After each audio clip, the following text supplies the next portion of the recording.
Living stone, soapstone, you're from Lovejoy High School. Soapstone's soft, isn't it? Yes, very. And I took sculpture when I was an undergraduate, and working in stone was murderous. And because it's so soft, I was impressed with the fact that I suspected that you broke some tentacles while you were actually doing this, but did... Yes, there was a couple that just little like light taps and just, there it goes. Yeah. So how long, what did you work with? Were you actually just small chisels, dental tools? I began with chisels, mostly just to get the basic shape and everything, but once I had carved the tentacles and the shells, I started using like a Dremel tool, kind of like a drill idea, and it kind of gets it smoother and gets the detail and the negative space.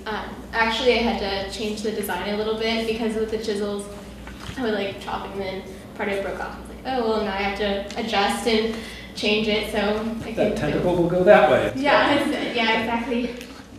So what was the original idea behind this? I mean, tentacles, it's like, oh, let's find the hardest thing I can do in soapstone. Well, yeah. So my art teacher was just kind of like, brought up stone. We had some stone pieces laying around in the classroom, and he was like, does anybody want to experiment with it?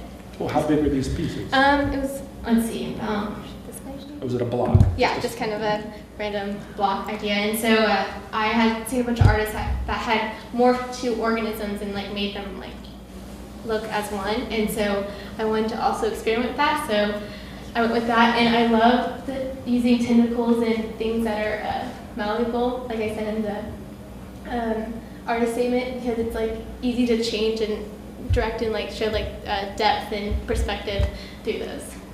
One of the things that's interesting about sculpture is that people often don't think about that it actually exists in time. That is, that you can't see all of it, that you take time. Now, unfortunately, this is the only view we have of it. Yeah. Does it look differently on the other side? Well, actually, I was chiseling on the back, and I was just lightly tapping at a small chisel, and like a piece around the size of my hand just fell off.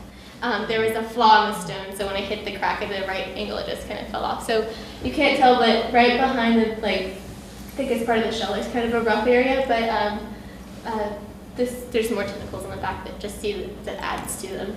Okay, so it is it's a very different view on the other side.